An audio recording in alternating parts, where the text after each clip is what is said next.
uJesu yena yedwa ongumkhululi.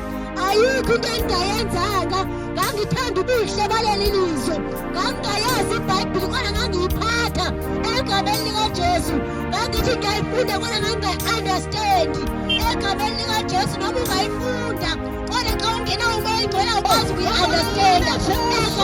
Uma ngathi uyathanda ukugqila sesono, uma ngathi isono